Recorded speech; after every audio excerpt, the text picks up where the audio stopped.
Bueno, felices de nuevo en esta mañana de poder un año más llevar a cabo esta actividad tan gratificante y tan bendecida en este 2023, en esta ruta por Madrid, donde esperamos ser bendecidos y disfrutar de este día. Pues a disfrutar este día, tenemos mucho gozo, mucha alegría, muy contentos de estar todos juntos y a disfrutarlo mucho.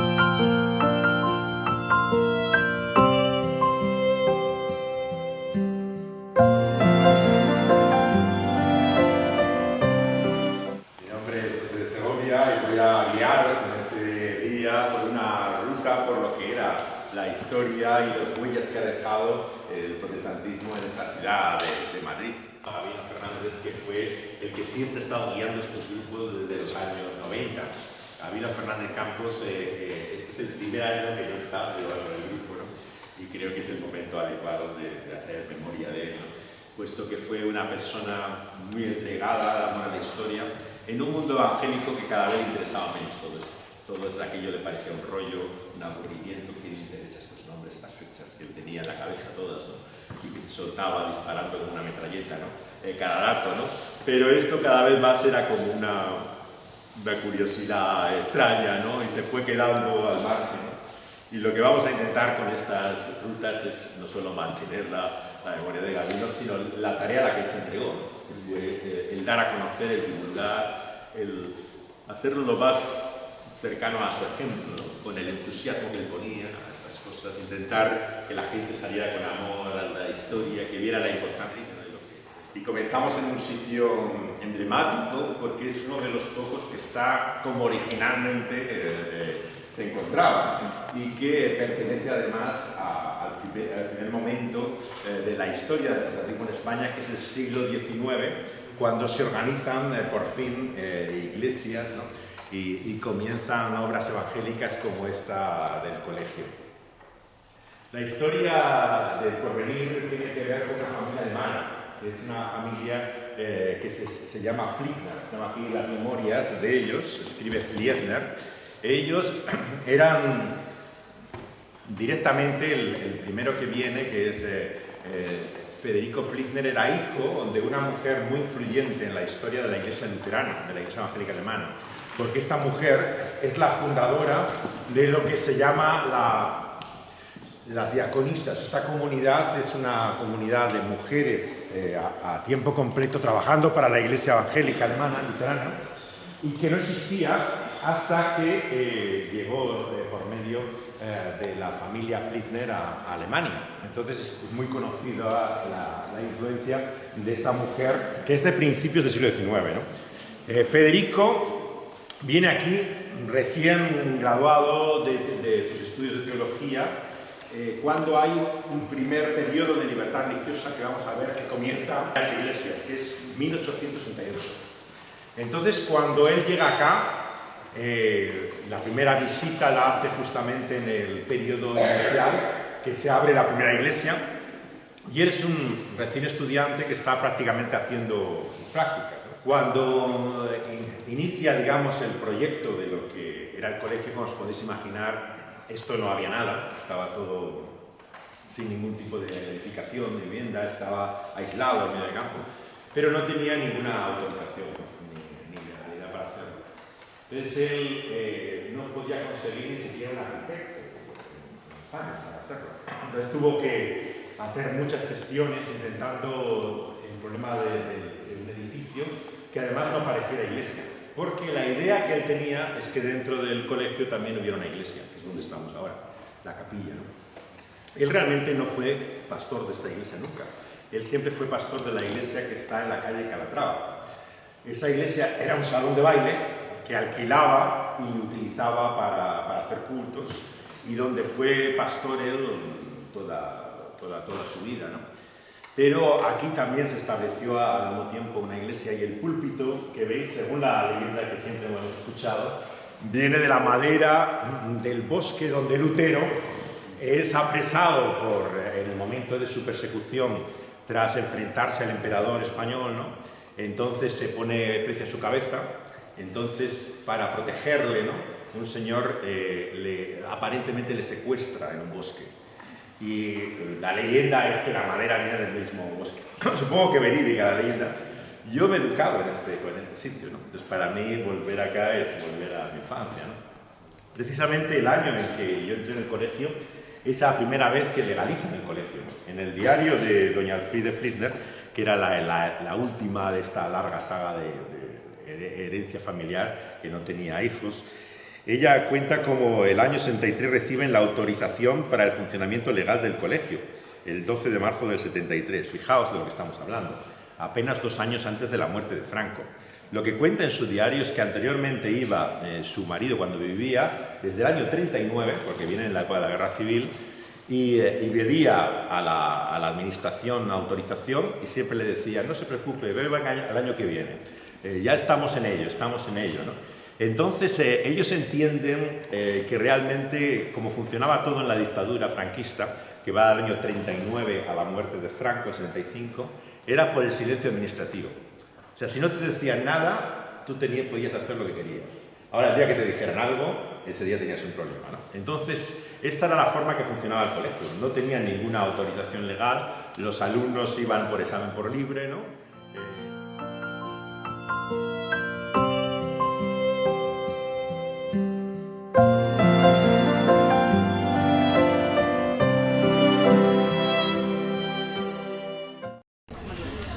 Bueno, pues seguimos nuestro viaje que acabamos de iniciar aquí por lo que era un camino literalmente sin ningún tipo de edificación. Se ven todavía muchos grabados, en internet podéis ver, aparte del que hemos puesto en la guía, cómo el colegio estaba aislado en aquel momento, ¿no? Y toda esta parte de Cuatro Caminos literalmente eran eso, eran caminos. Nos encaminamos ahora por esta calle que se llama Abraham Murillo, hacia la glorieta de Quevedo, que era propiamente el final de la ciudad, ¿no? Había una puerta, igual que la puerta de Alcalá, que se llamaba la puerta de Fuencarral. La puerta de Fuencarral estaba cercano a lo que se llama popularmente la glorieta de San Bernardo, pero que es el nombre de Ruiz Jiménez, y que, por cierto, es donde yo vivo, es la plaza donde está mi casa. Y tiene una importancia singular para nuestra historia, Valladolid y Sevilla, donde se celebran autos de fe, 2 grandes en cada uno, donde son llevados gente de la nobleza, gente incluso que estaba en el clero, y son acusados por la Inquisición de luteranismo y han dejado incluso escritos, ¿no? Y tenemos testimonio de la realidad de lo que le acusaba, ¿no? En el caso de Madrid, muchos eran extranjeros. O sea, eran personas que al no ser católicas entraban bajo la sospecha de herejía y entonces eran de esa forma generalmente acusados por gente que tenía intereses más o menos personales en hacer desaparecer a estas personas, ¿no? Estamos ahora acercándonos a lo que es propiamente la glorieta que se llama de Ruiz Jiménez, que es el nombre de un político español, ¿no? Democristiano, pero que durante mucho tiempo se le conoció como la glorieta San Bernardo. En este lugar mismo es donde estaba el quemadero y Y la calle por la cual vamos a entrar, toda esta calle que va de Colón hasta Argüelles, recibía siempre el nombre popular de los bulevares, porque eran literalmente esos bulevares, pero cambia de nombre en cada glorieta. Entonces vais viendo que se llama, por un lado Alberto Aguilera, otra Carranza, va teniendo un nombre distinto. El nombre de Carranza es un nombre significativo, puesto que fue el arzobispo cardenal primado de España acusado de la Inquisición. Entonces, yo vivo, por cierto, en la Casa de Rojo que está en la esquina. Desde la nota de mi vivienda es donde está la Casa de las Maletas.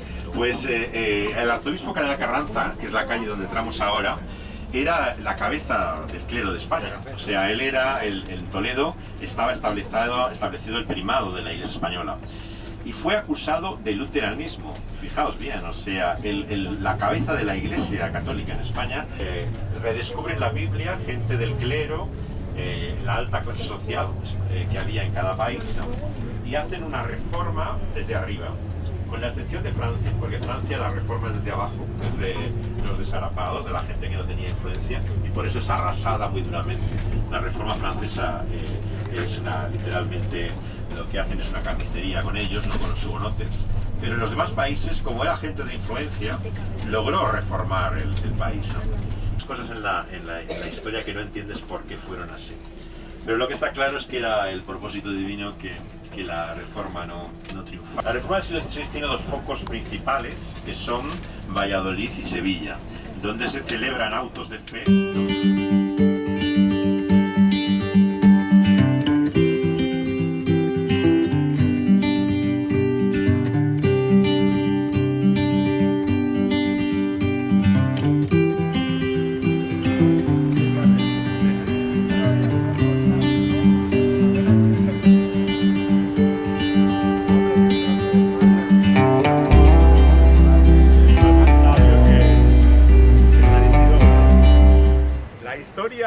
Que voy a contar es cómo llegaron estos textos de los reformadores a ser conocidos después. Claro, estos reformadores fueron reformadores, no reformaron la iglesia, sino que intentaron reformarla, ¿no? Entonces tuvieron que escapar de la Inquisición y lo lograron, algunos de ellos, ¿no? Es el caso de los traductores de nuestra Biblia, claro. Reina Valera eran dos monjes de Sevilla que lograron escapar de la Inquisición y recorrieron toda Europa traduciendo la Biblia a Reina, revisando la Valera y escribiendo otros libros, pero igual que ellos había varios de los monjes del monasterio de San Isidoro del Campo que fueron también recogidos al principio en Ginebra. En Ginebra había sido la reforma de Calvino y había muchos refugiados, entonces ellos se establecen allí temporalmente, muy pocos se quedan, la mayor parte empiezan un peregrinaje de un país a otro.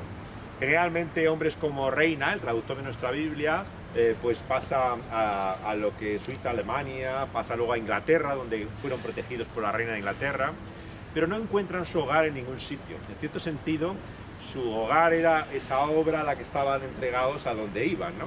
Pero realmente no podían volver a España, ni sus libros se permitían llegar acá, ¿no? Entonces, la literatura se quedó en bibliotecas que estaban dispersos, ¿no? Y que no estaban coleccionados, recopilados en ningún sitio. Entonces ocurrió en el siglo XIX, volvemos al siglo XIX, que había un hombre que había venido de Puerto Rico aquí a España. Puerto Rico era una colonia española, igual que había sido Cuba, y su padre había tenido un conflicto con la autoridad colonial española porque su padre favorecía que tuvieran más independencia, y entonces él es obligado a venir a España y su hijo estudia aquí. Y en San Isidro, que era el instituto secundario, hace sus estudios de bachillerato y luego se dedica a aprender hebreo. Este hombre, Luis Usoz y Río, que no tenemos su cara, como digo en la cuaderno, no conocemos su rostro, qué aspecto tenía, se casa con una mujer que tenía dinero, era de una familia de buena posición, y entonces él empieza a coleccionar libros de estos reformadores por Europa. Hace el trabajo que hizo de recuperar la obra de estos reformadores. Cuando él muere, su viuda entrega toda la colección a la Biblioteca Nacional. Y es como se han preservado providencialmente estos libros que están ahí y que han sido reeditados en algunas ocasiones. No son fáciles de encontrar. La última reedición fue en Zaragoza, Acabamos de salir de la Biblioteca Nacional y estamos aquí en Plaza Colón con José de Segovia y Enrique Navarro, pastor de la Iglesia Nueva Vida de Fuenlabrada, que es el que está organizando con su iglesia este recorrido. ¿Cómo está siendo tu experiencia? Yo creo que veo que hay más interés, entusiasmo, y yo espero que estemos transmitiendo este amor a otros también que no han podido venir con nosotros y que puedan percibir la importancia, ¿no?, de la historia del Evangelio, ¿no?, y cómo Dios obra a lo largo de los tiempos. Es la misión que tenemos.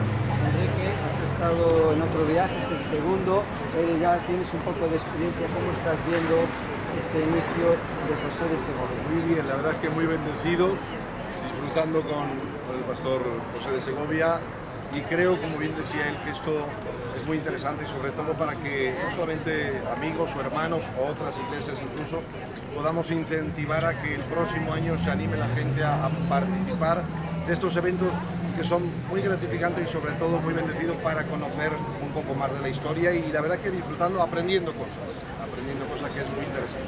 Ahora vamos a ir... Ahora vamos a ver la capilla de la Iglesia Evangélica de habla alemana, que es probablemente el edificio más antiguo. De hecho, fue concedido por el rey en una época en que no había libertad religiosa. Además es un edificio precioso. La mayor parte de las iglesias evangélicas en España como edificio no vale mucho. Pero este realmente, incluso la arquitectura, todo lo que es el arte de la obra, es realmente singular. Y muy poca gente la conoce, muy gente extraordinaria. Ahora un poco, en otro momento nos ponemos en marcha. Gracias, y seguimos aquí ahora descansando un poco hasta la próxima visita que vamos a hacer.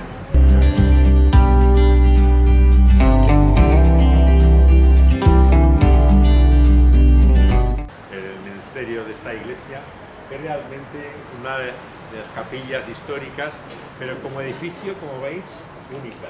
Realmente no encontráis capillas como esta en ninguno de los lugares que vamos a ver. El fundador de la Iglesia Evangélica de habla alemana de Madrid es Fritz Fliedner, o sea, Federico Fliedner. Federico Fliedner fue el que consiguió, por medio del cónsul, hacer una capilla para servir a la población pequeña, reducida, que había de habla alemana en Madrid.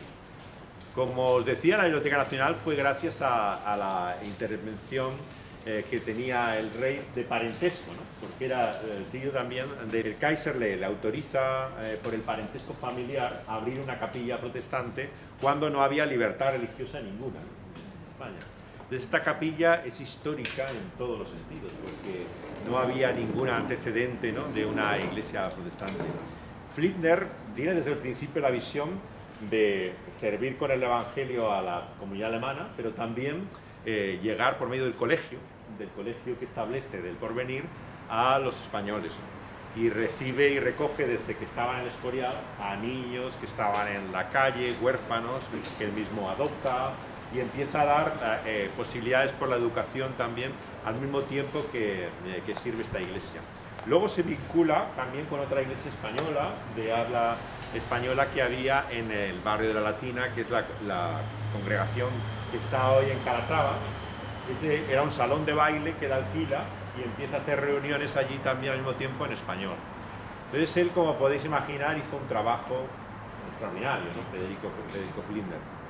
Como os dije, en el colegio, él venía de una familia que había establecido la comunidad de diaconisas luteranas también. Era una familia importante de la iglesia luterana alemana, y entonces la historia de este edificio es del siglo XX, pero la congregación había empezado anteriormente en lo que era el consulado, ¿no?, la embajada alemana, es donde tenía en primer lugar las reuniones, y luego ya consiguen edificar este edificio. La capilla, como vais a ver, es preciosa, tiene un estilo que utiliza elementos, por un lado, neorrománticos, neogóticos. Vais a ver una lámpara visigótica, unas vidrieras preciosas, ¿no? Es una capilla realmente singular, pues nos dan la oportunidad de poder visitarla ahora.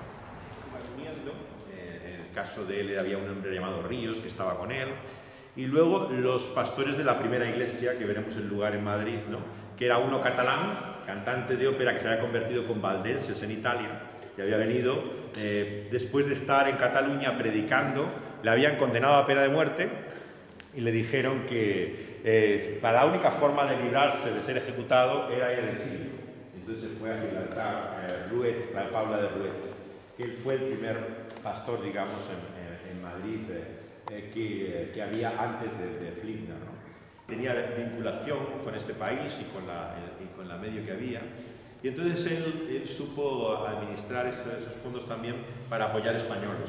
Y él apoyaba a españoles que ayudaron en la capilla que tenía en la Latina, en Calatrava, ¿no? Donde predicaba, pues apoyaba a varios predicadores españoles, ¿no? Evangélicos, escoceses, ¿no? Entonces él aunaba dos corrientes, digamos, protestantes, ¿no? Distintas, ¿no? Y él escribió un libro sobre Lutero, que veis el retrato ahí al final, ¿no? Que fue el primer libro que se publicó en Madrid sobre Martín Lutero, ¿no? El libro ha seguido reeditándose en España durante muchos años, ¿no? Y es un libro sencillo, pero muy bueno para conocer la biografía de Martín Lutero, el libro de Flickner, ¿no?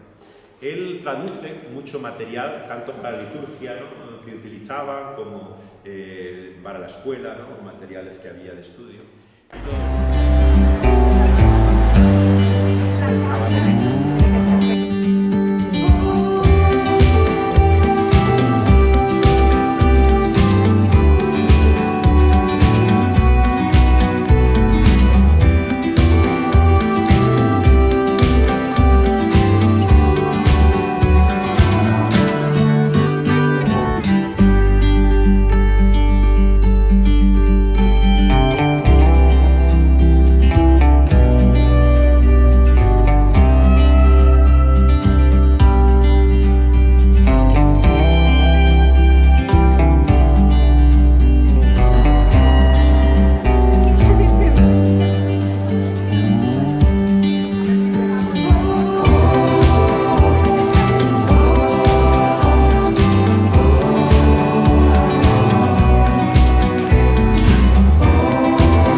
Knapp es el primer misionero bautista que hay acá. Knapp se escribe con una K, una N-A y dos P's. Knapp. Knapp era americano. La mayor parte de los misioneros que estaban aquí eran misioneros, digamos, del ámbito europeo. Estaba el que mencionábamos escocés, Jameson, había incluso luego de Irlanda, Moore, estaban los Flickner, que eran luteranos, ¿no? Había una representación de varios países europeos, pero en aquel entonces, en esa época, todavía no había más misioneros europeos hasta que llegó, más misioneros americanos hasta que llegó Knapp. Knapp es un personaje apasionante. Al principio está independiente, él no es enviado por una junta de misiones bautistas al comienzo, como digo.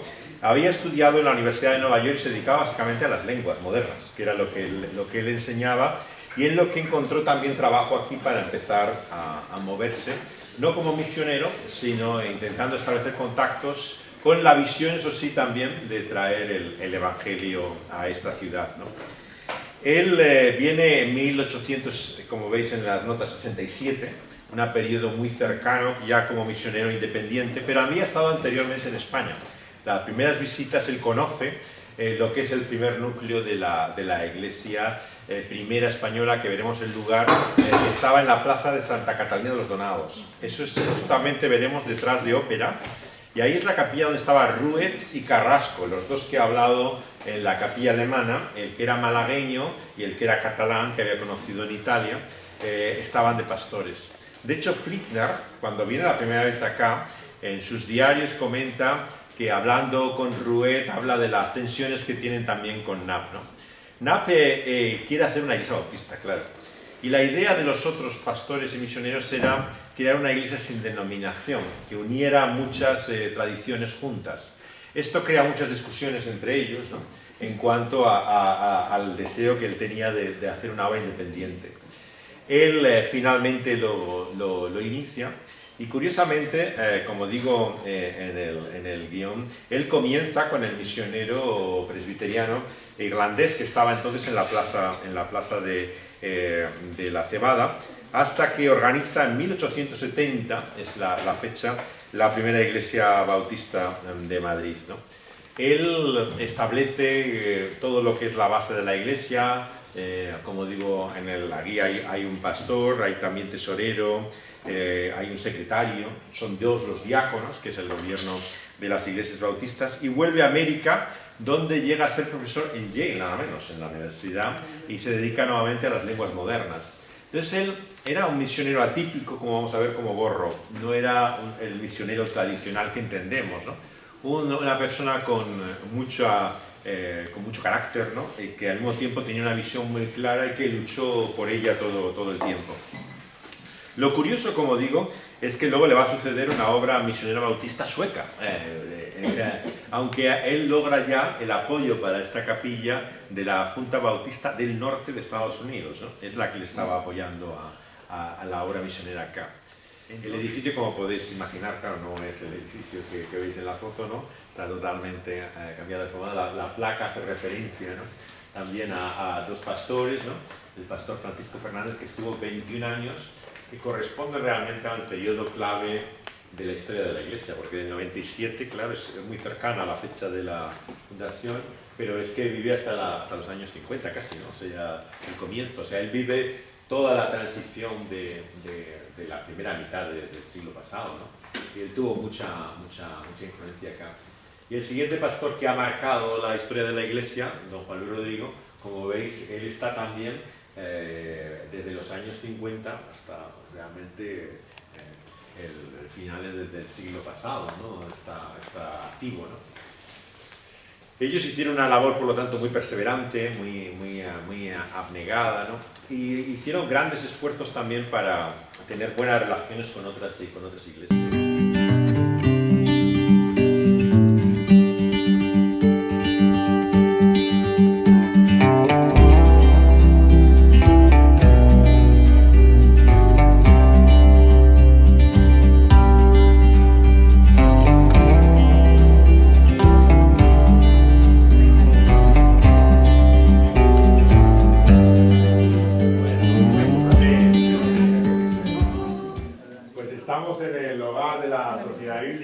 Donde veis los paneles que acompañan las exposiciones sobre la Biblia en castellano. Tenemos aquí también al encargado de traducciones, Ricardo Moraleja, y voy a contaros algo de la historia de la obra bíblica, que es la madre de las iglesias evangélicas, claro. Antes de que hubiera iglesias, estaba la sociedad bíblica. Entonces la sociedad bíblica no solamente es una obra histórica, sino que es literalmente la precursora de todo el esfuerzo de las iglesias. Puedes hablar de la sociedad bíblica para nosotros, es hablar del inicio de lo que es el movimiento evangélico en España. Borrow lo he introducido ya en LACI el tiempo que estábamos.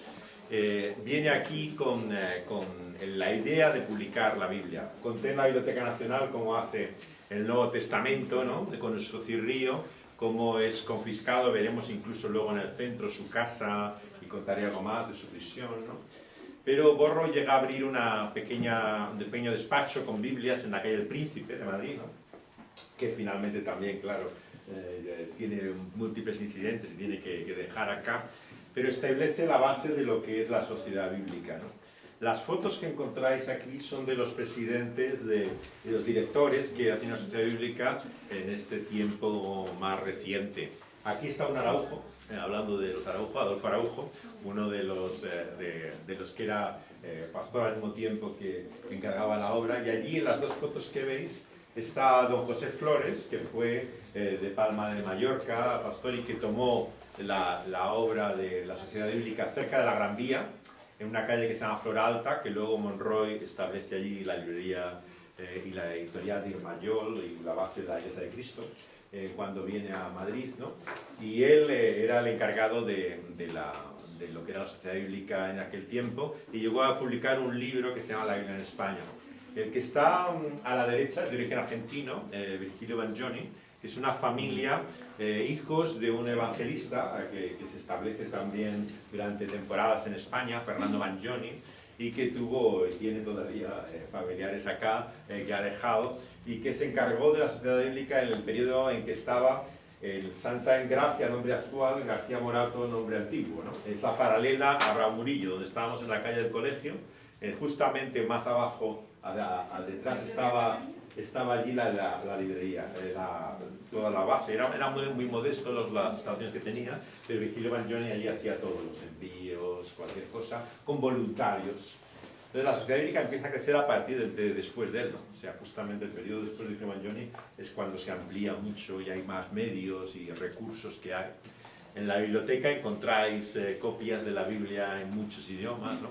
Que tienen conservados, y una parte de libros antiguos. En la vitrina, si vais pasando, encontráis una de estas Biblias quemadas, que era hay una allí quemada, hay otra copia de la antigua. Estos eran incidentes que había habitualmente siempre con los colportores, ¿no? Que llevaban las Biblias por todos los sitios, y generalmente o curas o gente muy fanática católica, o les quemaban la Biblia, o les denunciaban a la Guardia Civil, les echaban del lugar. O sea, tenía mil incidentes. Pero ellos hicieron una labor pionera, porque los colportores eran los que llevaban físicamente, desde la época de Borro, la Biblia a cualquier pueblo, a cualquier sitio, ¿no? Y los costes eran mínimos, ¿no? Prácticamente, no es que la regalaran, pero le pedían lo mínimo para que valorara a la gente la Biblia, ¿no? Y las personas que guardaban, preservaban esa Biblia, es la base para que luego pudieran, cuando vinieran misioneros a establecer una iglesia, la gente conectar con ellos, ¿no? Y daba contactos, ¿no? Le voy a pedir a Ricardo también que os explique algo de la... Sí, no, simplemente 4 palabras que les diga. Hola, buenos días. Sí. Él está encargado de todos los trabajos de traducciones, ¿no? Y os va a explicar algo de lo que la sociedad bíblica hace con la Biblia mismo, ¿no? Vale. Pues esto sí que es totalmente improvisado, pero bueno, es parte de mi día a día. Lo que hacemos en Sociedad Bíblica, empezamos desde los comienzos más del inicio, que es preparar las bases textuales sobre las que se van a realizar todas las traducciones de la Biblia a todos los idiomas del mundo. Es decir, los textos están en hebreo, en griego y en arameo. Entonces, normalmente es un equipo internacional, tienen su sede de trabajo en Alemania, y ellos son los que preparan el texto hebreo, el texto griego y el texto arameo. Desde ahí, como digo, se hacen las traducciones, trabajamos con un programa específico para traducciones, que se llama Paratext, y entonces hacemos todos los trabajos. ¿Qué hacemos? Hacemos la traducción, en el caso de España, pues las traducciones a las lenguas del Estado español, al castellano, al asturiano, al catalán, al euskera y algunas otras lenguas minoritarias, y luego no solamente es eso. Una vez que ya tenemos las traducciones, hace falta que tengan forma de libro, que podamos tenerlas disponibles para poder utilizarlas. Se hace la preparación, se hace el diseño y luego ya los canales de distribución para que lleguen a todas las personas. Ahora estamos en unos nuevos tiempos, entonces no solamente se hace en formato libro, sino también en formato audio. Dentro de poco también tendremos una parte que también se podrá ver a través de código QR y podemos ver parte de los textos dramatizados. Y es un poco el trabajo. La traducción como tal, pues nunca se acaba, porque una vez que has hecho las traducciones y pasan ciertos años, los textos, eso lo sabemos bien, se van quedando obsoletos y hace falta pues, reajustarlos, actualizarlos, y entonces también parte de nuestro trabajo es actualizar, corregir, adaptarlos a las normativas de las academias de los diferentes lugares, castellano, asturiano, gallego, lo que sea, ¿no? Así que básicamente ese es un poco muy resumido, parte del trabajo que hacemos aquí con traducciones en Sociedad Bíblica. No sé si tenéis alguna pregunta, algo que queréis. Pues muchas gracias. Vosotros.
popular en Madrid. La gente iba incluso a escucharle sus homilías como sacerdote católico por lo excepcional que era, ¿no? Entonces ocurre que en el 1892 le dan unos folletos protestantes y le dicen, miren lo que están dando por Madrid, ¿qué es? Y entonces el hombre leyó los folletos y le entró la curiosidad por ver qué era esto. Y entonces él visitó la iglesia que estaba en la plazuela de Limón, que es la que da al Conde Duque, esa pequeña plazuela, donde estaba Jameson, y había también un pastor evangelista español, ¿no? Que estaba con él trabajando, Ángel Blanco. Y él escucha el Evangelio y lee los folletos. Y entonces el Señor, Dios, utilizó de una forma especial aquello para traer una conversión dramática, espectacular. El hombre se convierte y se hace miembro de la iglesia y empieza a predicar en medio del inmenso revuelo en Madrid, ¿no? De que el confesor de la reina, devoto predicador de la Virgen, se hiciera protestante. Esto fue un auténtico escándalo. Pero al mismo tiempo provocaba mucha curiosidad. Llegó a ser la iglesia evangélica más grande que había en España, la iglesia de El Salvador, en la época de Don Cipriano Tornos, ¿no? Porque realmente la gente estaba totalmente curiosa de saber qué había encontrado este hombre para predicar ahora el Evangelio, ¿no? Él tuvo una influencia tremenda, ¿no? En todo el protestantismo en Madrid, ¿no? Don Cipriano Tornos era un hombre excepcional en muchos sentidos, ¿no? Editó y dirigió la primera revista importante que hay evangélica que une a todos, ¿no? Cristiana. Y él incluso tiene influencia social en todos los niveles. Si os fijáis, el edificio en sí está pensado como una predicación, no solo bíblica, porque tiene luz en las cuatro paredes y la luz enfoca el centro, que es la palabra. Entonces, la lección arquitecto es como una caja de luz donde al final el foco está en la palabra. Pero no solo una predicación de decir cuál es el centro de nuestra fe, sino una predicación que retoma los grafismos en las paredes que tenían, se ve por ejemplo en la Alhambra, o se ve por ejemplo en Segovia, en el castillo de Segovia, y se ven esos grafismos. En la Alhambra alaban a Alá, en Segovia a Carlos I, aquí a Jesucristo. Amén. Y siempre con la idea de que entras a la iglesia, predicad el Evangelio con una encomienda y sales de la iglesia con una mirada hacia nadie viene al Padre sino por mí, flanqueado por Jesucristo, es el camino, la verdad y la vida. Este emblema está retomado, esta manera de hacerlo está retomado de esta historia de la arquitectura. La segunda cosa, es una notita más. La segunda cosa es, aquellos protestantes, aunque eran iglesias de 400, de 500 personas, estaban muy atacados por el sistema y por el antiguo régimen para decir, esta gente es extranjera. Y esta gente nos trae cosas antiguas. Y ellos con este edificio, al cogerlo en estilo neomudéjar, que alguna gente confunde con una mezquita o con una sinagoga, yo creo que porque no saben contar, porque la estrella que tiene fuera es de 8 puntas, no de 6. La estrella de David tiene 6 puntas. La estrella que tiene fuera tiene 8, porque en el arte nazarí el 8 es la base de la geometría. Pero es el arte neomudéjar porque en 1914, que es cuando se construye el edificio, se construye la iglesia de la Paloma, o se construye la iglesia de Beneficencia, o se construye la plaza de toros. Lo que era moderno, lo que estaba a la moda, era construirse en estilo neomudéjar, porque ya a principios del siglo XX ya se había recuperado el arte islámico como una parte de nuestra identidad. Antes se rechazaba, después con la dictadura se volvió a rechazar, esto no es nuestra identidad, pero el romanticismo y el principio de siglo lo recupera y dice, sí, nuestra identidad es también el mundo islámico que vivió aquí 8 siglos. Entonces, los protestantes de aquella época dicen, con este edificio, somos modernos. No están diciendo nada en el carácter interreligioso que no estaba pensado para la época. Somos modernos, somos sociales por la obra social que se está presentando, y esta es una puerta abierta con ese testimonio, ¿no? de la centralidad de la palabra. Y somos españoles, porque el arte neomudéjar significa esa manera de identificarse con lo propio, lo de aquí. Esto no es nada extranjero, somos la gente de aquí que busca una alternativa de fe, que no es malo ser extranjero, no digo que sea malo ser extranjero, digo que la fe de uno no puede ser menospreciada por tu nacionalidad, ni por tu etnia, ni por ninguna otra circunstancia personal. Solo eso. Gracias.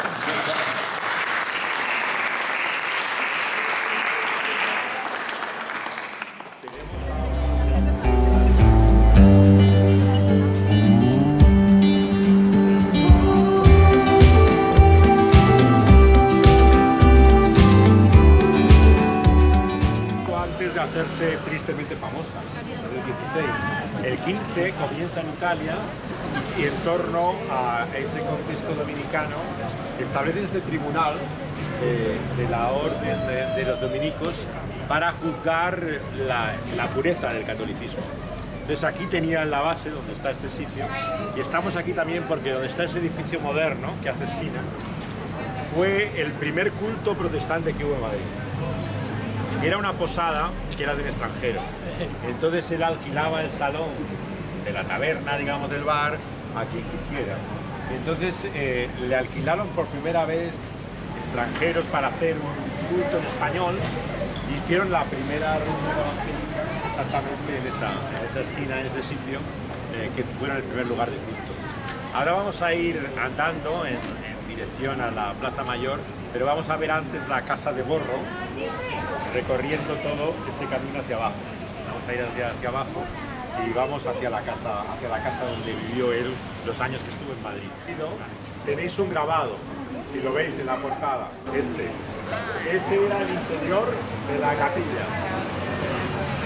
La capilla se abre en esta plazuela que se llama Santa Catalina de los Donados, cuando en 1868 dan un pequeño periodo breve de libertad religiosa, y al año siguiente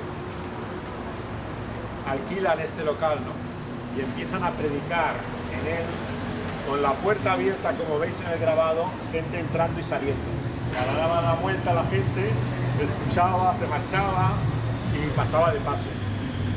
Entonces había mucha curiosidad, la gente quería saber qué era lo que se decía ahí, de qué se hablaba. Los predicadores eran Francisco de Paula Ruet, que era este cantante de ópera que había sido convertido en Italia, en Milán. Escuchando música, entra en un portal, oye un culto y le llama la atención los himnos y escucha la predicación del Evangelio de un pastor italiano. Y entonces él se convierte al Evangelio. Al ir a Cataluña, le arrestan, le enjuician para pena con pena de muerte, sale para Gibraltar. En el 68 viene aquí a Madrid y comienza la capilla con Antonio Carrasco, que era el malagueño que habían confundido a otro con su nombre, y estaba en Suiza, ¿no? Y llegan acá. Los dos predican aquí este primer periodo con mucho interés y mucho peligro, ¿no? Había mucha amenaza de muerte, a alguien le disparan cuando está mirando en un escaparate que tenía de Biblias, la Biblia bíblica ahí. Había también intentos aquí de poner como con dinamita una explosión y cargarse ahí. Había mucha oposición.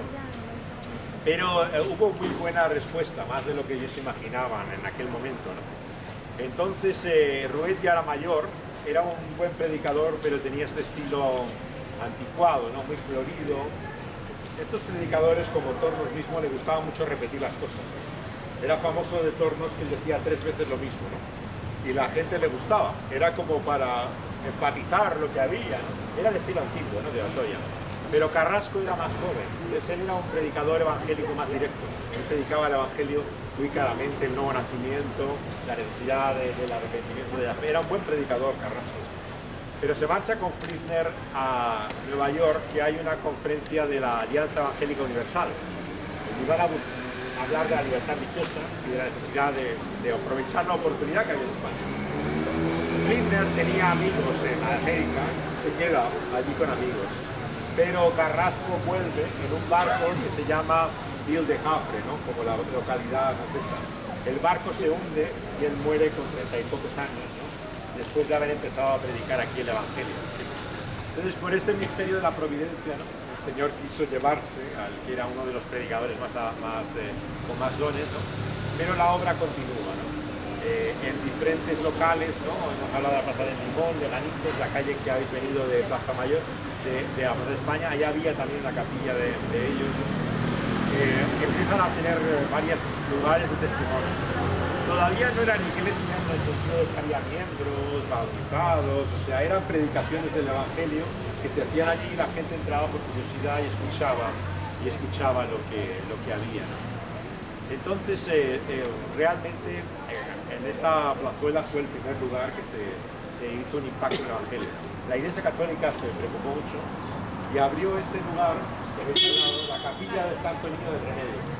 Esta que tiene al lado una tienda de velas, pero de estas no, era un intento de, por medio de superchería, de superstición, de que la gente pidiera curaciones y que fuera allí para pedir promesas de hacía. Al niño de los remedios, que es la imagen que había ahí, pensaban que contrarrestaban la influencia de la iglesia al lado.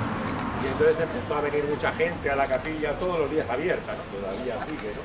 Y la gente iba allí, ¿no? En superstición. Y fue un intento de contrarrestar la influencia evangélica del tiempo que estuvieron acá, ¿no? Pero ellos se mudaron y siguieron más allá. Pues vamos ahora a la Casa de Borro, que está subiendo por acá, todo recto, vamos hacia la Plaza Mayor.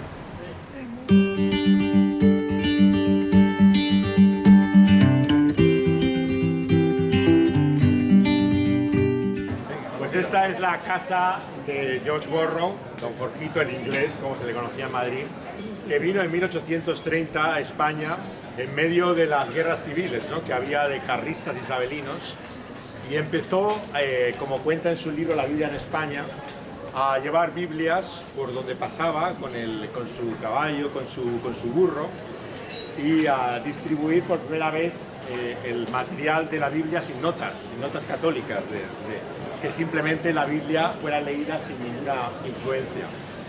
Borrow era un hombre bohemio, aventurero, romántico, hijo de militares napoleónicos, que se había educado salvajemente un poco en Gales y tenía una predilección por los gitanos.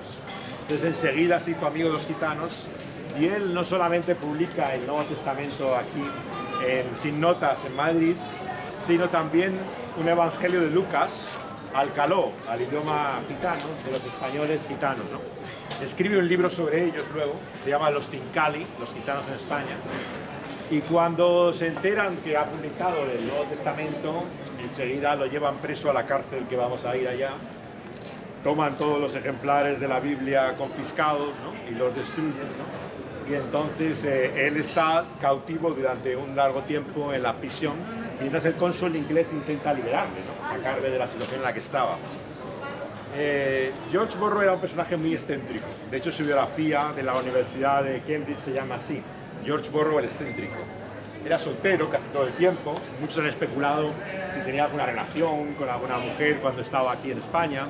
Aquí, por ejemplo, hay una señora que era la dueña de la casa y tenía una hija, y él vivía como en pensión de la casa de ellos durante mucho tiempo. Lo igual hizo en Sevilla y en muchos sitios, ¿no? Que vivía, digamos, en algún lugar, ¿no? Él tenía periodos depresivos, que en las notas de sus diarios, ¿no?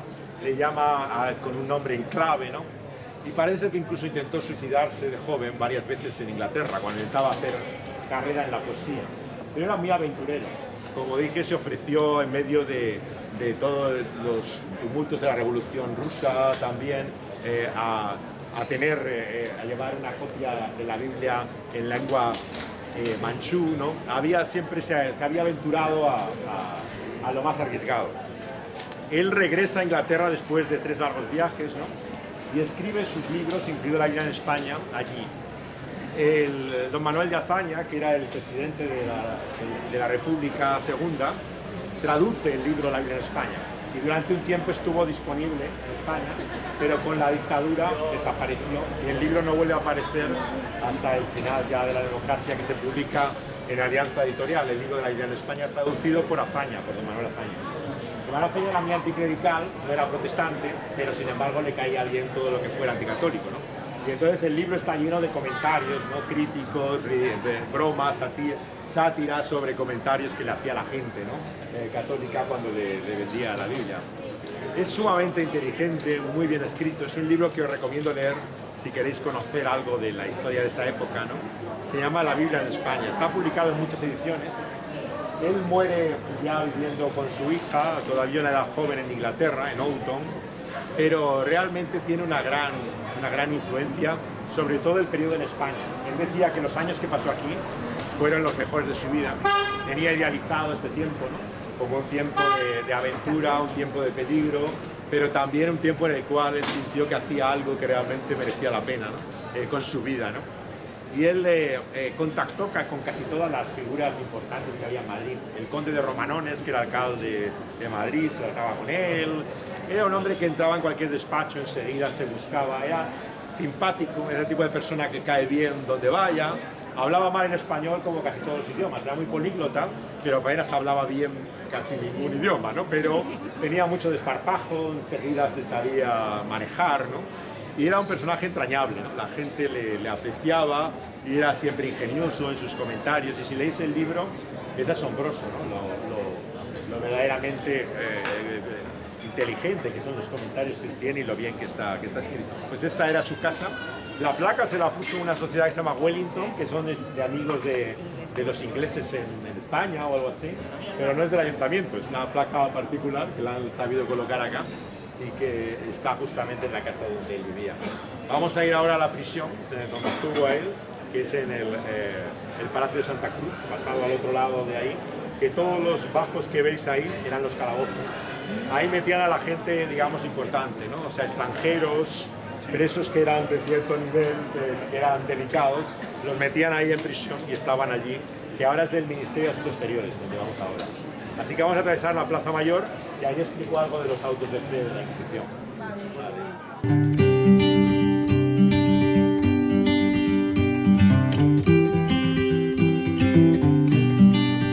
Pues este lugar, la Plaza Mayor, es el propio sitio de los autos de fe. Un auto de fe era el tribunal público en el cual la Inquisición llevaba al acusado a ser juzgado. Entonces aquí en la Casa de la Panadería se ponía el estrado del tribunal. El alto tribunal de la Inquisición, de la Orden del Santo Oficio, ocupaba todo esto. Lo veis en el programa, que creo que está el cuadro de Ricci, del Museo del Prado, que se ve el auto de fe aquí en la Plaza Mayor. Era todo un acontecimiento muy bien organizado, en el cual se traían aquí a la plaza desde la prisión, se traían a los que estaban encausados con las capuchas, ¿no? Las capuchas del San Benito. El San Benito indicaba la acusación, pero también la posible pena que podía tener según los colores, la imagen que llevaba, ¿no? Iban acompañados tanto de familiares que les rodeaban de alguna forma, ¿no? Como también de gente de influencia de la sociedad de Madrid. Luego había el populacho, la gente que asistía a ello como si fuera un círculo, un espectáculo que había, ¿no? Básicamente se utilizaba a estas personas como objeto de desprecio, ¿no? En el cual la gente encontraba una especie de satisfacción especial, ¿no? En meterse con ellas, insultarlas, injuriarlas. Era un poco el empeño que hay siempre de buscar una cabeza de turco, ¿no? Así, alguien que todo el mundo pueda decir lo que quiera sobre él y que no pasa nada y pueden insultarle, decir lo que sea, ¿no? Entonces era un espectáculo bastante terrible, de falta de misericordia, de sañamiento contra el que no podía defenderse en nada, ¿no? Y realmente cuando llegabas aquí ya la tenías jugada, ¿no? Porque incluso si te apurabas, si te volvías atrás, también te mataba. O sea, lo que era la forma de ejecución la que variaba. Quien era llevado al quemadero, donde hemos pasado con el autobús en San Bernardo, era el peor modo de morir. Pero también la forma más misericordia es que te decapitaran. O sea, realmente la muerte la tenías segura, ¿no? Entonces la gente realmente estaba desesperada y muchos que se abjuraban era en el proceso que había de interrogatorio, ¿no? Que se hizo famoso, ¿no? La forma de interrogar de la Inquisición. La Inquisición crea una forma de purga muy particular, ¿no? En el cual busca, por un lado, a gente que pueda acusar a otros, y ahí viene todo este elemento de la caza de brujas, ¿no? Que se le llama, ¿no? Las purgas que hay, ¿no? Que luego se usa a lo largo de la historia, ¿no? Hasta el comunismo en América, ¿no? La caza de brujas de McCarthy, ¿no? En que lo que piden es simplemente, has visto a este en algún sitio con esta persona, y ya era suficiente. Si tú decías que este iba con este o iba a tal sitio, ya estaba bajo la sospecha y ya era objeto de ella. Entonces la gente lo utilizaba como un modo de mostrar todo su odio contra los que consideraba sus enemigos, y los acusaba libremente con toda impunidad.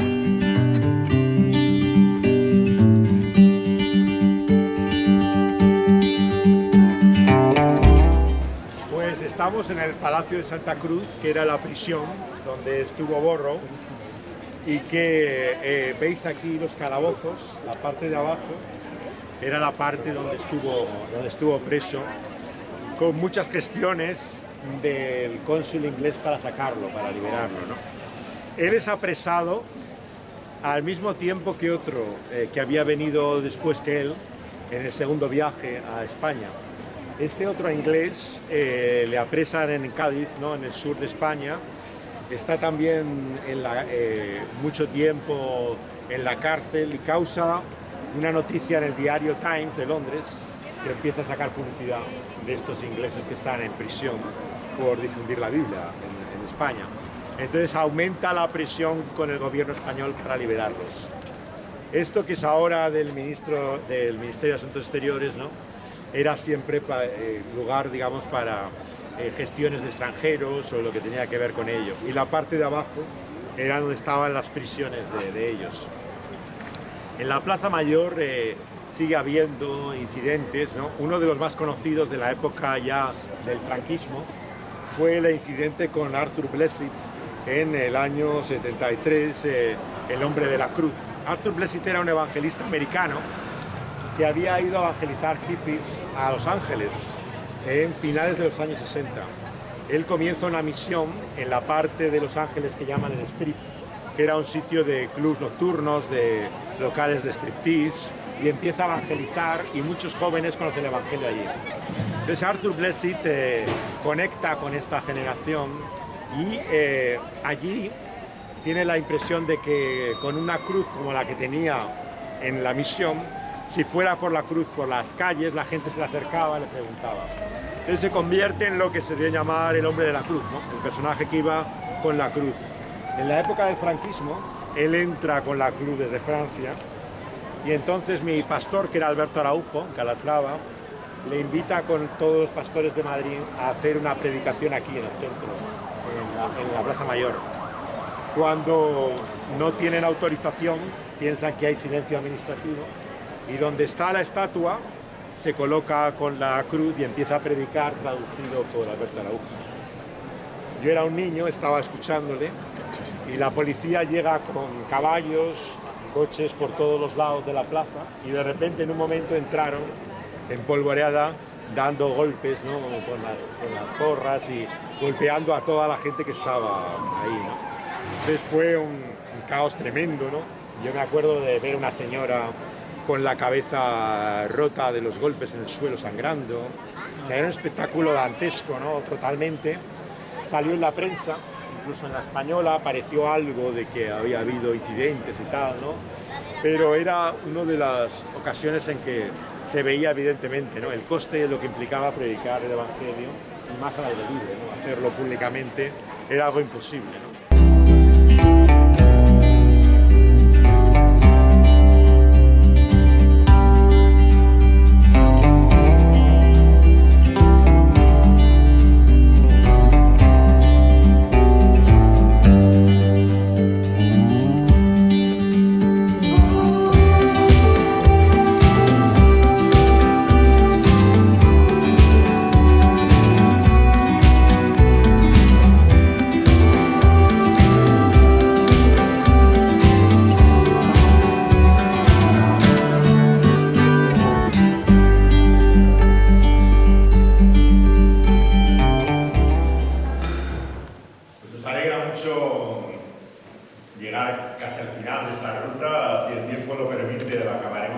cementerio, donde muchos de los personajes que hemos estado hablando de ellos está su tumba, cementerio civil. Entonces, no os pido que reservéis plaza ni nada parecido, será una visita a alguno de los lugares y concluiremos allí ya nuestro camino.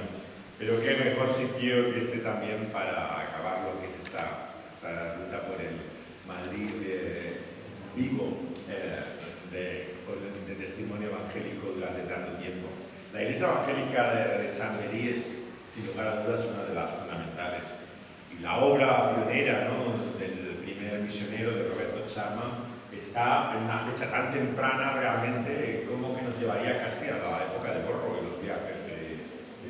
Porque cuando él comienza, este hombre que era abogado en Londres, viene a España, es el periodo contemporáneo en que don Jorgito empezaba a hacer los primeros viajes y coincide también, como digo en las notas, con un periodo de guerra, ¿no?, en el cual estaba toda esta serie de guerras de carlistas, ¿no?, militares, en un periodo en que Chapman viene. Chapman tiene una importancia fundamental. Hay un libro todavía, ¿no?, que recoge la historia suya, que es apasionante, ¿no?, pero está en el origen de mucha de esta obra. En el cuaderno encontráis resumido algunos de los datos, pero lo importante es entender que cuando él vuelve, da ya misioneros propiamente, ¿no? O sea, Chapman en principio viene como en viajes de reconocimiento, intentando utilizar las oportunidades, pero ya cuando vuelve, con Goethe y Lawrence, ya es con la idea de establecer una obra misionera. La fecha que hemos puesto aquí, de 1865, es la fecha realmente en que empiezan a tener conflictos serios, hasta el punto de que son detenidos por usos de la Biblia, que en aquellos pioneros no era la Reina Valera que utilizamos ahora, sino que era la versión del Padre Estío, una versión católica de la Biblia, pero que quitaba las notas. Claro, es por la que Borro es llevado a prisión, también como he visto en el Palacio de la Cruz, cuando está aquí también, y logra editar en la imprenta de Uso Cirrillo, en el Diario Español, una copia del Nuevo Testamento también del Padre Estío sin notas, ¿no?, que era la misma que Borro utilizaba en sus viajes, que leéis de la Iglesia de España. La traducción que está utilizando es la del Padre Estío. Como digo, es un seminarista católico, ¿no?, el que con mucha frecuencia cubría estos casos, el que denunciaba al autor era un cura o alguien, digamos, que tenía una cierta posición eclesiástica. Entonces fueron condenados a 9 años de cárcel. Esa era la pena que había que sobre el 75, que es la fecha que damos, y viene este movimiento singular, claro, que estamos recordando en la historia de todas las iglesias de Madrid, que fue el 68, la Revolución Liberal. Cuando llega ese momento, casi realmente el principio del año siguiente, que es cuando comienzan la mayor parte de las capillas a actuar, ya está, digamos, el foco inicial de lo que va a ser el origen, ¿no?, de esta iglesia. Como digo, Goethe se establece en el barrio madrileño de Chamberí, en este barrio donde no estaba la obra. La más cercana que había, digamos, sería la Plaza de Limón, que está donde estaba este misionero escocés, Jameson, que es enfrente justamente de lo que es ahora el centro del ayuntamiento, y que era el cuartel antiguo, ¿no?, que había allí, pero que puedes contar ahora bien de tu propio recuerdo. Ya veo que estáis, eso que se ha dicho, que los que manejan el lenguaje evangélico sin serlo, ¿no? Había un hermano en Soria que lo llamaban los evangelistas. Bueno, básicamente, yo soy un señor mayor, ya me veis, soy un señor mayor, estoy jubilado a 40 años en la docencia. Y entonces, pues sí, puedo contar cosas de aquí. A ver, en este mismo lugar había otro edificio que está descrito por un periodista en el Heraldo de Madrid, y hablaba de lo sencillo que era todo, que había solamente textos bíblicos, y entonces este barrio era un sitio donde la gente plantaba para comer, donde había cabras, donde había mucha tierra removida, e incluso hay ríos subterráneos. De hecho, hace 6 años casi nos colamos abajo. Tuvimos que hacer una obra de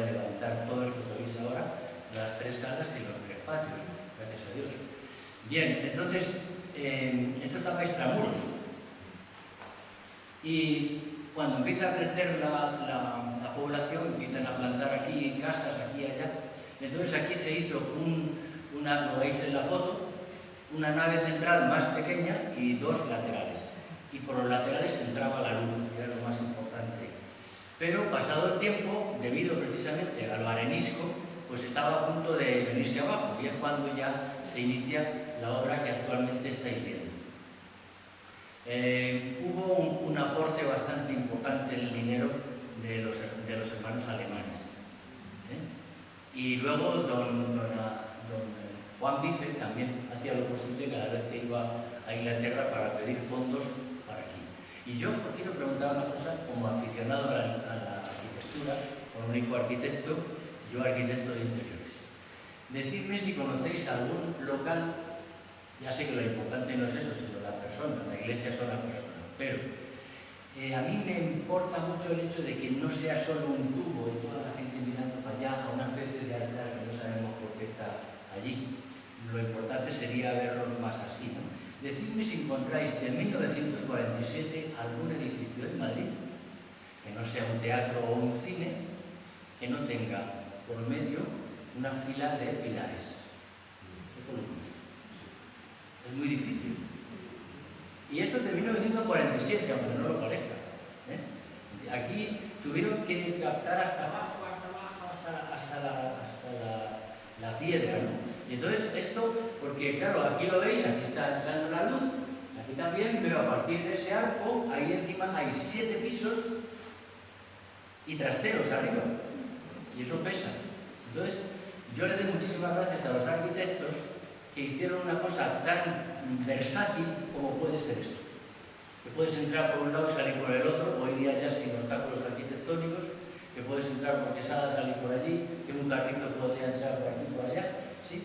Así que, bueno, también cuando heredamos algo, no tenemos que adorar eso, pero sí tenemos que potenciarlo y usarlo. Y en esta iglesia, pues, en los últimos años, además de esta iglesia que se reúne aquí, los de Camino de Vida, que son de la calle Ofelia, cuando la pandemia ya no podían ir tan pequeñito, entonces también se reúnen aquí, hasta que ahora ya se vayan al nuevo local, pero ya hay otra iglesia inglesa que quiere estar también aquí, y cuando se reúne el GBE o el GBU, o los cursos para los ¿cómo se llaman? Los que trabajan en los hospitales y en las cárceles, los capellanes, etcétera, etcétera. O sea que, de alguna manera, de hecho, el mes que viene tenemos un curso de un evangelismo poco común para gente que nunca jamás va a entrar a un local evangélico, y entonces viene gente para explicarlo y echar una mano en cómo hacerlo. Es decir, que la cosa es utilizarlo para la gloria del Señor y para tantas personas que lo necesiten en algún momento, que no vaya a estropear en la franja horaria. Alguna cosa que a lo mejor les hace gracia. En los tiempos de Franco, Pablo Enrique Lemort, que era una rata de biblioteca y también de la Cuesta Moyano, pues encontró un documento que lo habían hecho unas juventudes católicas, tiene solo 50 y tantas copias, en las cuales habían investigado, metido topos, la Iglesia Bautista, Metodista, los hermanos, en todas, y lo tenían perfectamente. Yo tengo una foto con él. Y cuando llegan las asambleas de hermanos, dice, estos son los más difíciles de estudiar. ¿Sabéis por qué?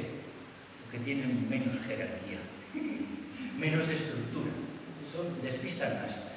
Y entonces, por algún tiempo, ya después de la posguerra, pues aquí mandaban a un policía, 1 o 2, todas las tardes a la predicación del Evangelio. Y entonces lo sabía, todo el mundo sabía, porque veía a uno nuevo que no conocía nada, iba a hacer alguna pregunta y se evadían de la pregunta y se sentaban siempre atrás, ahí donde veis el corcho.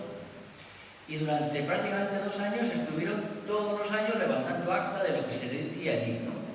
Pero a mí me recuerda lo que el apóstol Pablo le pasó cuando estaba preso, que tenía que estar así, con la argolla, con un centurión o con lo que fuera, con un guardia, pero a ese le predicaba el Evangelio y al día siguiente venía otro y le predicaba al otro. Era muy pesado, ¿sabes? Y entonces, durante 2 años, pues aquí muchísima gente escuchó el Evangelio, aunque venía a otra cosa, pero curiosamente nunca hubo... Eso sí, cuando se inaugura este nuevo, en 1947, vino gente de toda España y de todas las confesiones religiosas. Ahí no teníamos aún un problema que ahora tenemos.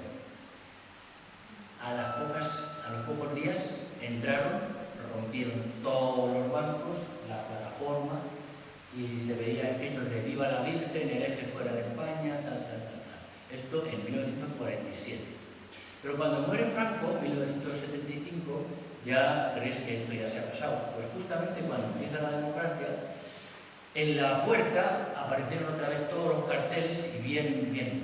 Aquí arriba, en el 5.º piso, vivía don José Flores, que era el secretario de la Sociedad Bíblica, que en su día se llamaba Sociedad Bíblica y Extranjera.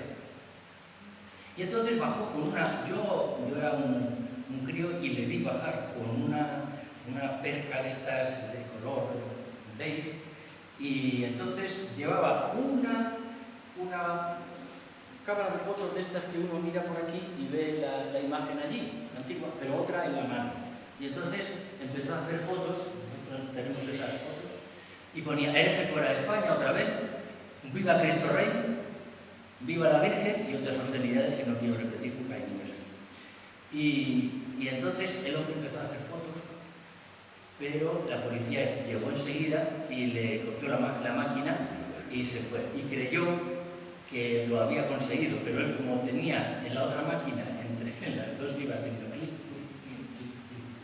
Al día siguiente en la prensa inglesa aparecía eso. O sea que, ¿por qué no han tirado esto más allá? Pues muy sencillo, porque esto lo edificó y se puso a nombre de un paraguas legal inglés que se llamaba Continental Lands Company. Y entonces, si tú atacabas esto, estabas teniendo un problema internacional con las autoridades inglesas.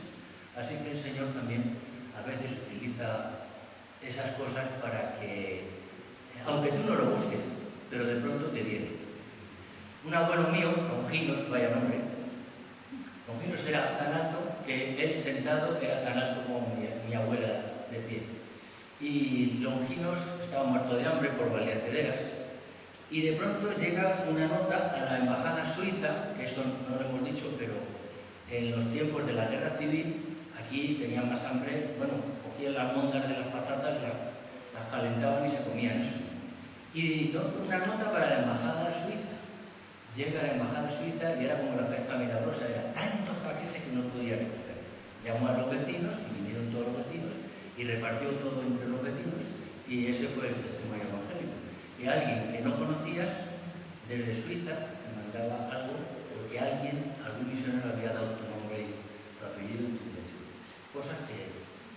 Y desde esta iglesia pues se expandió a la zona de Marqués de Viana, de hecho vivió allí uno de los pastores. Y bueno, hoy que estaréis ya muy cansados. ¿Alguna pregunta?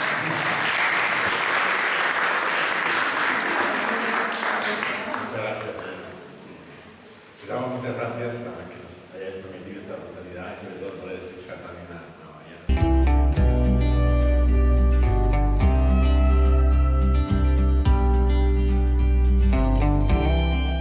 Y lo que veis ya al fondo de la calle es la estatua de Castelar. Castelar fue el gran político, orador, realmente un gran hombre ilustrado, con una gran capacidad de oratoria y muy apreciado en la historia parlamentaria española. Pero él es realmente para nosotros importante porque es el inspirador de la libertad de culto. La libertad de culto, como así se llamaba, era algo realmente excepcional, extraordinario, que se produjo por medio de la intervención de un discurso muy conocido de Castelar, que incluía tanto protestantes como judíos. En el discurso de Castelar se hace referencia a que la democracia española nace realmente en un contexto protestante, que fue en lugares como en Ginebra o Inglaterra donde se forman las bases de la democracia moderna. La estatua de Castelar, que vais a ver aquí en el centro, tiene una parte de lo que es él, digamos, en su oratoria en el Parlamento, pero os vais a fijar también en que en un lado hay un relieve en el cual aparecen esclavos. es porque el Castelar tiene un papel importante en lo que va a ser la abolición de la esclavitud en las colonias españolas. Para ello tuvo un gran colaborador que era evangélico, que era protestante, que era Julio Vizcarrondo. Julio Vizcarrondo es el artífice realmente de la Sociedad para la abolición de la esclavitud en España. Él era protestante y él logró atraer a algunas de las principales figuras de la cultura española para participar en actos, en teatros que hubo aquí en Madrid, pidiendo la abolición de la esclavitud. Y en la estatua le veis a la derecha, en lo que es uno de sus discursos, en el Parlamento, en las Cortes Españolas, y a la izquierda veréis el motivo de los esclavos debajo de un cañón de artillería. La explicación de eso es que él también es el fundador que abre el cuerpo de artillería en el ejército español. Y por eso es que hay un cañón debajo, está el grabado de los esclavos.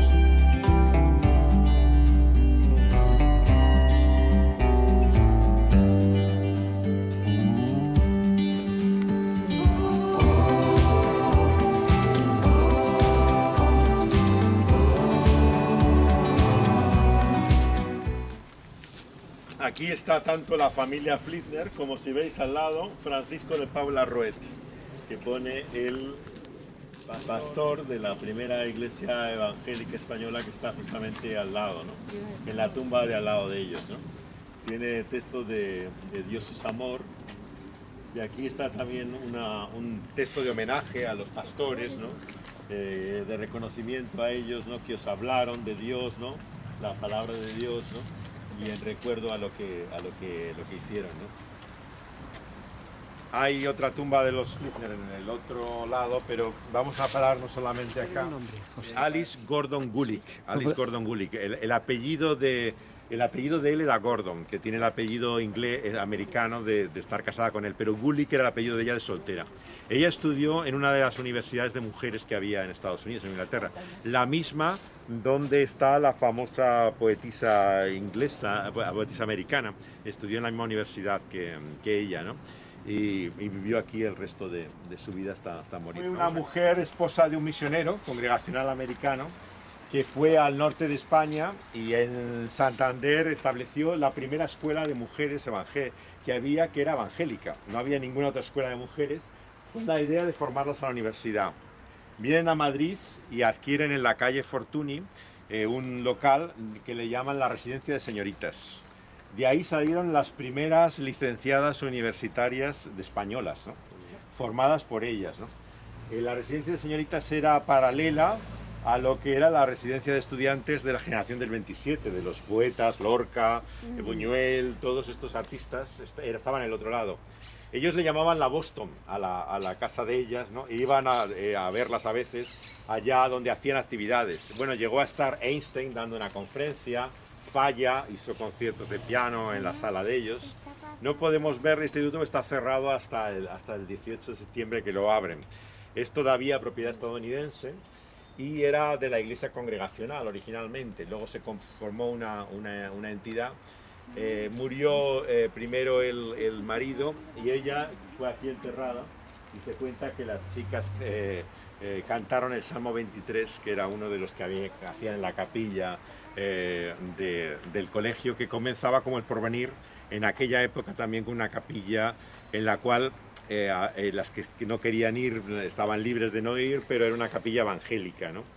Luego vino María de Maeztu, que ya estaba vinculada a la Institución Libre de Enseñanza, y hace laico, como ocurrió con el Porvenir, el colegio. Entonces ya la residencia de mujeres, que es Instituto Internacional, ya no tiene un carácter religioso. Pero al principio era la Biblia también lo que se transmitía a las chicas juntamente con ellos. La visión de Alice era que si estas mujeres que eran tan fanáticas en contra de lo protestante conocieran algo diferente y fueran educadas, el Evangelio tendría más facilidades para poder extenderse, ¿no? Esa era la visión. Ahora he dejado yo, ¿no? Podía ver algo más.